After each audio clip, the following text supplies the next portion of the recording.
I am Nolan Dalla. We're here for a special segment of Fifth Street Sports. It's called the End Zone, and this is overtime. This is a time to talk about things that you don't normally get on ESPN or any sports network or anywhere on the internet. We want to talk about things that will help you as a gambler, as someone who wants to get the latest information, something that will be helpful. We are all students. We are all always wanting to learn what's going on in the world of sports gambling. I'm with Oklahoma Brian. Fittingly, he's from Oklahoma. Let's bring up his image. There he is now. Oklahoma Brian, are you with me, sir? Can you hear me? Greetings. I hear you loud and clear. This is a really esoteric conversation we're about to have because I've seen and respected Brian's work for a long time. This is a winning sports gambler. This is somebody who doesn't hype himself. This is somebody who knows. He doesn't just talk the talk, he walks the walk. He's a winner. And we're going to talk about something very unusual today. If you were to go to Google right now, well, don't shut off the show. Go to Google right now and type in Canadian Football League, that's CFL, Canadian Football League totals. I guarantee you'll find very little information or maybe almost nothing. For the next 8, 10, 12, 15 minutes, however long we go, we're going to talk about Canadian Football League totals and why that's very different, why that in many ways presents maybe an advantageous betting opportunity. Everybody bets NFL, everybody bets this, everybody bets that. The way you make money is by the stuff nobody's looking at. Whenever, it's like illusion when you have a magician. Their arm is here. Meanwhile, they're really doing this something down here. That's the way I think something like CFL betting totals is. Brian, first of all, before we get into some of the details of what and the research you've uncovered, do you agree with that philosophy? Absolutely. I think the micro betting markets are some of the best opportunities. Unfortunately, they're also some of the hardest markets to find a place to bet. But the CFL is commonly available now. We'll talk a little bit about the CFL, why it's a little bit different, and then maybe we can come up with a explanation as to why the CFL is a little different. But I'll tell you, we were talking a little bit about this before, but I'll just kind of explain a couple of things before we get into CFL totals. One concept that you're going to hear a lot about on Fifth Street during the fall with the NFL and college football is the significance of key numbers, right? Key numbers are essentially numbers that have a higher frequency of landing in a outcome of a game. So on sides, the ultimate key number is the number 3, followed by 7, and that's in both college and the NFL. Those are more key in the NFL. And then we have other key numbers like 10 and 14, etc. On totals, biggest key number of the NFL is 37, followed by 44, 41, 47. College football, very similar. The Canadian football, because of the way it's played, is interesting. Key numbers aren't as important in the CFL. So, for example, the number 3 is not as critical. Number 7, same thing on sides. And when we get on to totals, the same phenomenon is true. So 51, for example, would be a really key number in the NFL, not as key in Canadian football. And why I mention that is a lot of times in the NFL, when you see that a game is about to pass through a critical key number, a lot of bettors will back off and say to themselves, well, this game has moved through a key number, and if I continue to chase this move, it's not going to be profitable because of because we've crossed over whichever key number it is. In the case of the CFL, that's not the case, and so what I want to talk about today is the really weird phenomenon that's occurred over the last, well, I guess the data I'm looking at goes back about 12 years in the CFL, going back to 2005. And really crazy thing has happened in betting. Generally speaking, we're looking for you know opportunities where we can find a theoretical hold that is. We'd like to find something around 5% ideally, but it can be even smaller in baseball. We're really willing to accept a lower theoretical hold if we have a higher sample size. And in a perfect world, we have a huge sample size and a high theoretical hold. Well, in the case of Canadian football, if we go back, say, 12 years, looking at about 450 games, really interesting thing has happened. If the total on a CFL football game closes between the numbers 52 and 62, and you bet under, the, the theoretical hold for the better is around 13%, which is just astronomical for such a simplistic bet. I just want to translate what you just said. It's very important. So you're suggesting Uh, that totals between, like you said, 52, again, CFL. mhm. If the Right. total is 52 to 62, that's a lot of games, by the way. You're suggesting Yeah. we just blindly would have bet all the unders in that frame. You would have made 15% EV, expected value, on all of those wagers. Is that what you're saying? Yeah. Actually, 13.5%. 13 and a half, And excuse me. it, yeah, and it would have been, we're looking at about 470 games over the last 11 or 12 years. Yeah, theoretical hold would have been 13.5%. If we, to translate and that into everyday betting dollars, if we were $100 better, we'd be up about $5,600 over the last 12 years, just blindly betting $100 on every CFL game under within those constraints.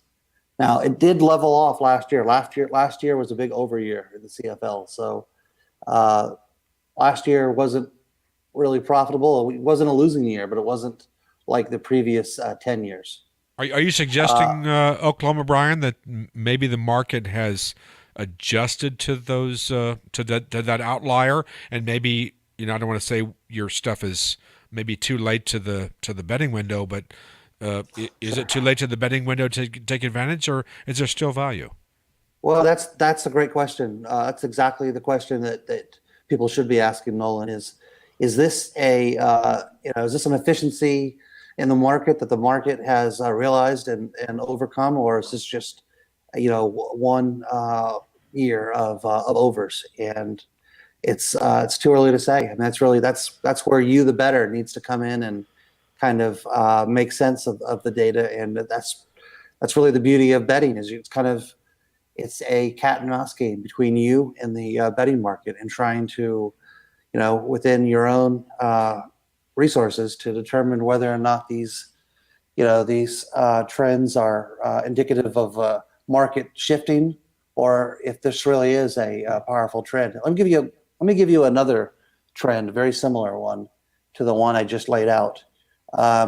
If we took every game where the total was 51 or higher, and at the same time, the home team was either a pick 'em or favored, and we also went under, we'd be looking at a sample size of 450 games and also a theoretical hold of around 13%.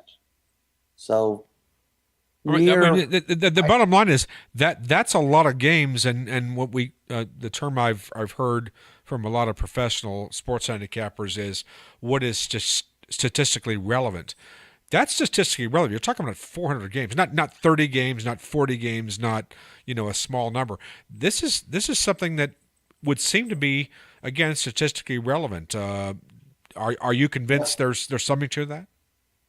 yeah, I mean, anytime you see these really crazy, stats on micro sports, the question that people invariably will ask is, okay, perhaps this was a market that where the betting limits were so small and the liquidity in the market was so thin that professional bettors, auto bettors, the robotic bettors that are trying to move in and bet these markets were there just might not have been enough market for a lot of, you know, for a lot of professional bettors to even take the time to mess with the CFL.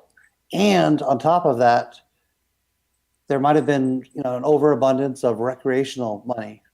We know recreational bettors love to bet over, right? That's just favorites and overs. That's since the beginning of betting. That's what they bet. For all So sports.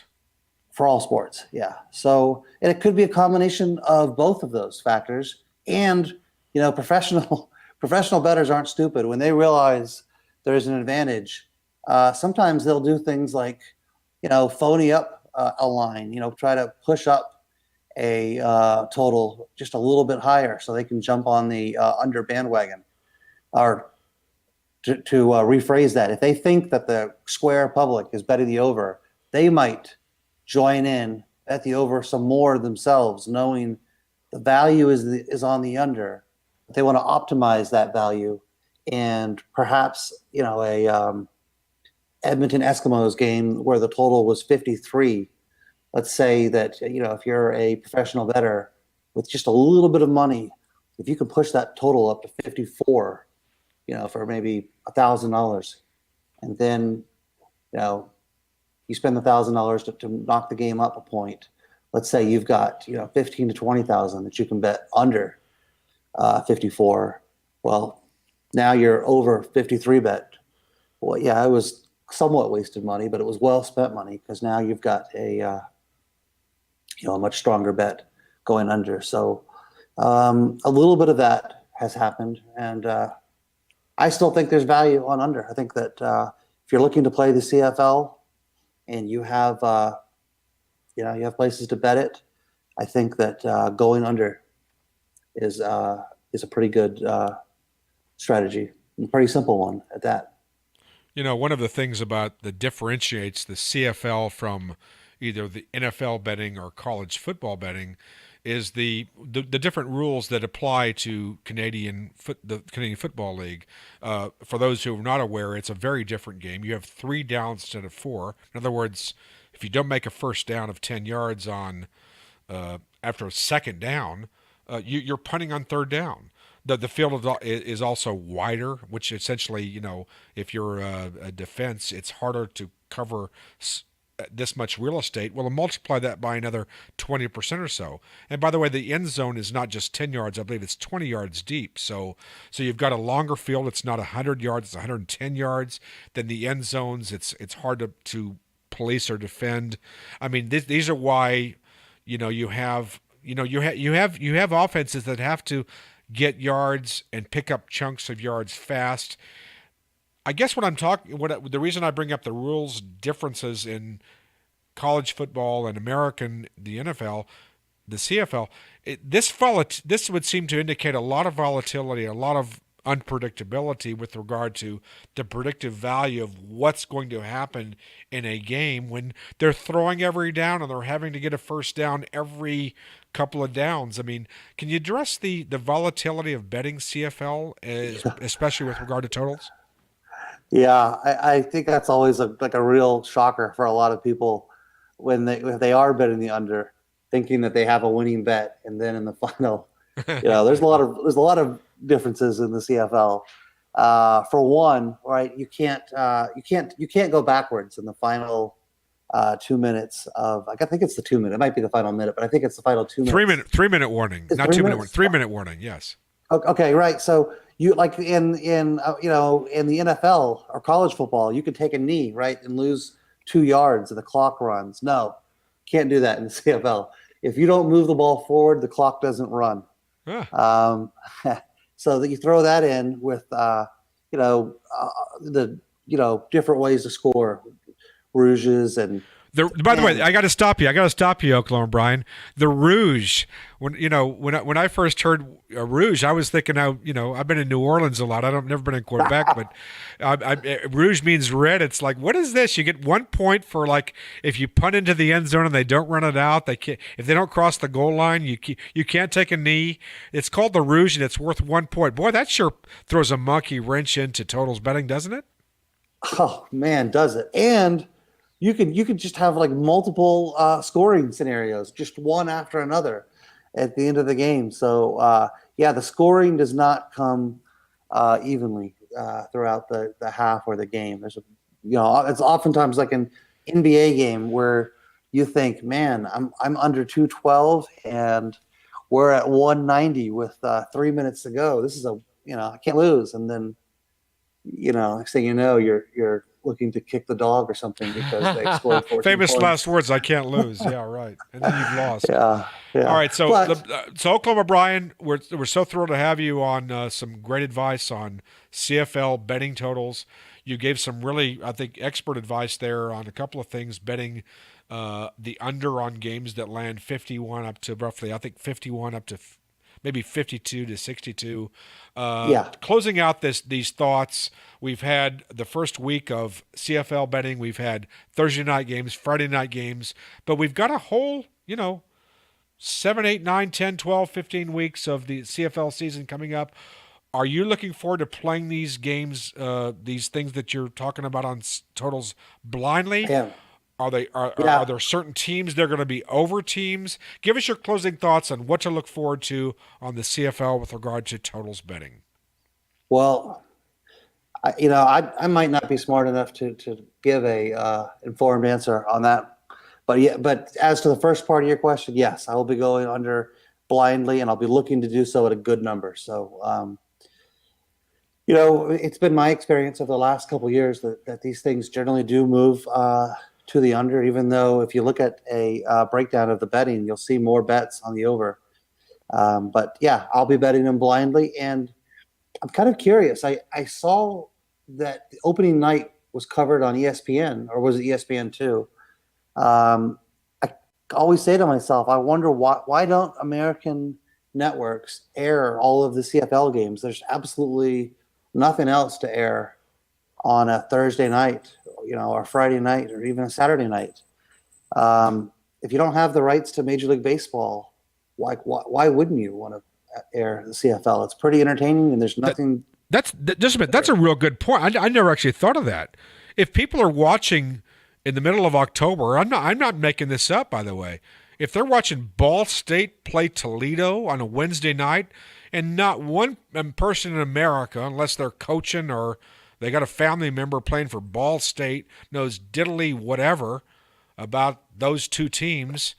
Hey, it's football. It's gambling. It's an opportunity to make money, and it's interesting and entertaining. I think you make a really good point there. Yeah, I agree. By the way, Nolan, the arch rival of Ball State is who? I don't know. I'm guessing Toledo. I don't Prostate. know. Excuse me. Prostate. Oh, ouch. That was good. I wish I had a drum. I would bang the drum, like that was really Uh, good.